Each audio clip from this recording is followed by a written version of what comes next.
Hi, I'm Maya Galimidi. I'm the founder of Empower with Nature, and Empower with Nature is a team of people from 10 different countries. We do transdisciplinary education projects in Africa, Europe, and US. And we're here today in US together with the Regenerative School and doing higher education programs. Hi, I'm Ashlei Laing, co-founder and director of the Regenerative School. We're a micro university, a 501c3 nonprofit. We are at the crux of social and environmental justice. We are looking to build holistic education in a new way for higher ed, and in that process, we're looking at cultivating space for the inner and outer landscapes, kind of the inner landscape being ourselves, and then moving out into spaces like community and nature.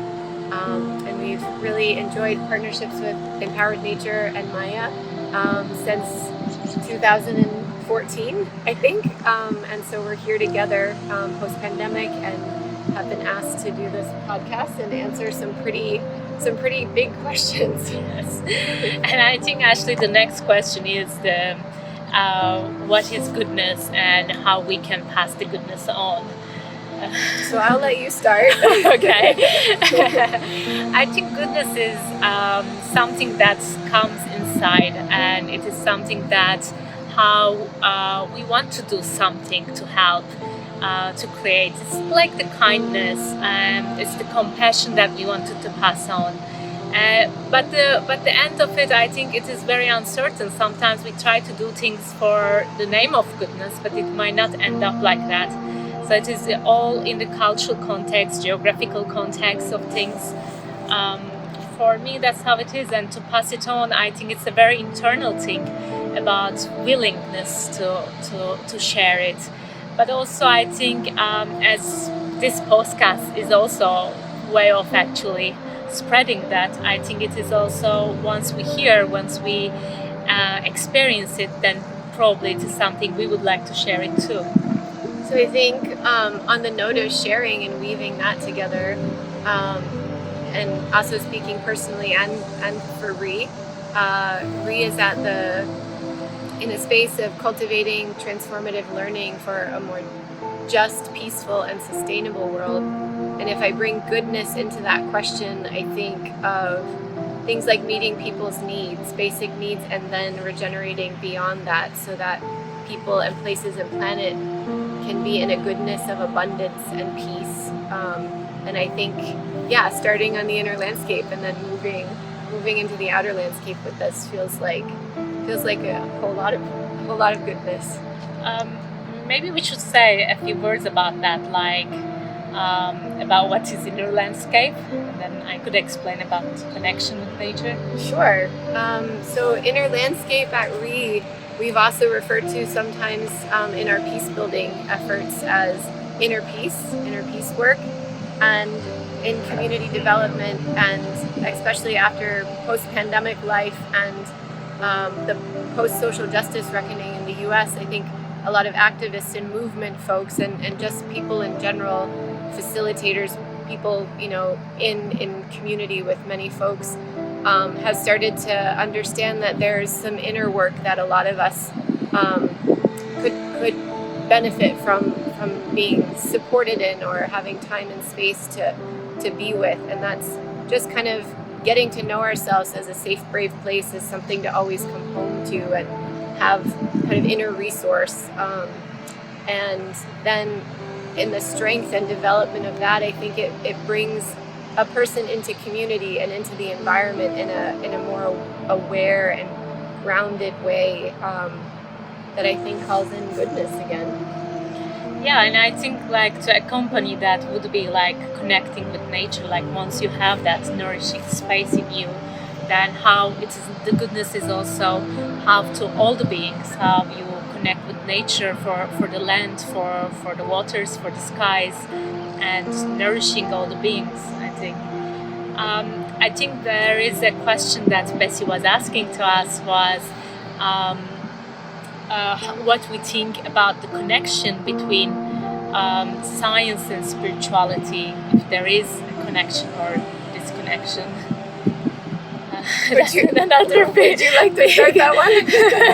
That's another big question about the connection between science and spirituality. I think the connection between science and spirituality is when we looked at the scientists before in the history, they were all trying to understand the patterns of nature, how to actually solve the creation, the formulas of the creation, if it is according to different beliefs, the creation, the God, or how was the order. And I think that also goes with spirituality, because it comes from the cycles of the nature, the rhythm of the nature, how we connect the light, the land, the water, the wind. It all creates our environments, affects the designs that we do, affects the creations we do, the formulas behind them, the mathematics and geometry behind them. And also it comes to the cycles of nature, the beliefs, the festivals. So I think that's why they're all connected in a very beautiful way. What do you think? So many things to weave off of there. Weave with Maya.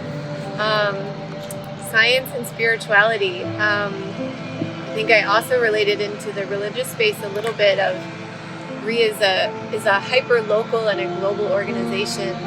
We've been privileged enough to be invited into communities all over the globe, and some of those communities invite us into those spiritual and religious places. And thinking of places like India, where you have some Islamic religious, just thinking about the architecture there, and then the Hindu architecture, and you see the patterns of geometry and mathematics, and that relates to me as kind of science. And then you see the Hindu architecture that brings in a lot of natural flowers and plants and animals, and again, that kind of speaks to nature.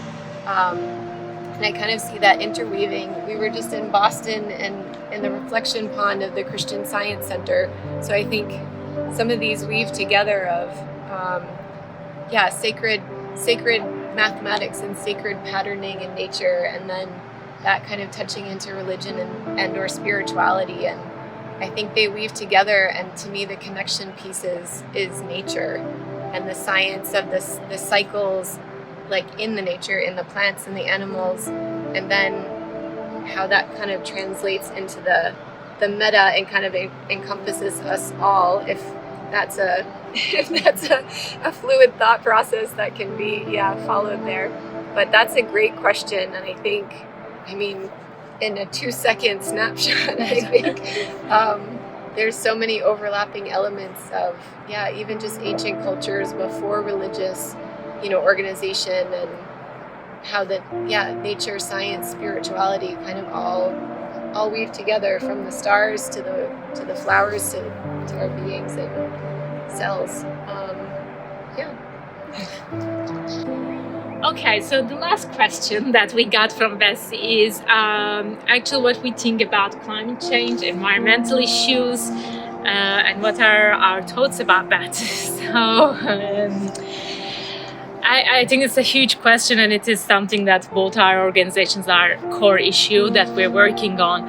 But regarding to empower with nature and climate change, I think we're looking on the side that what can we bring. It's a huge time that we need everyone's their way of looking at things, their talents, and how we can use it to actually create things. So I believe it's a very inspirational and creative time, and that's why we do different projects with women, with youth, and here we are for the higher education. Yes, certainly it is worrying for everyone, and which brings a very psychological part too. But I think we have to focus on what we can do and how we can be the part of the solution. So all of that and more, or just embellishing that a little bit. I think with RE in the higher education and community development and peace building and inner landscape space, I think there's a big moment to say, work with what you've got. be in community. We can do this together. Many hands make light work.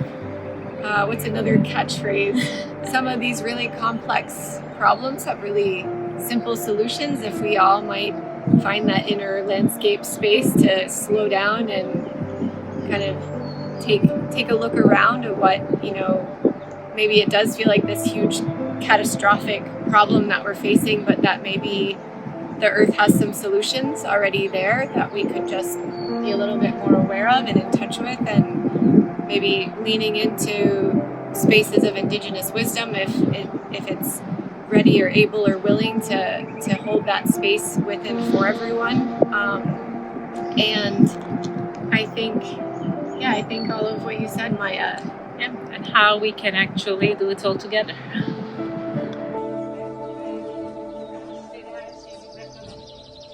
Oh, look at that. We're gonna make a wish. Yes, let's make a wish and let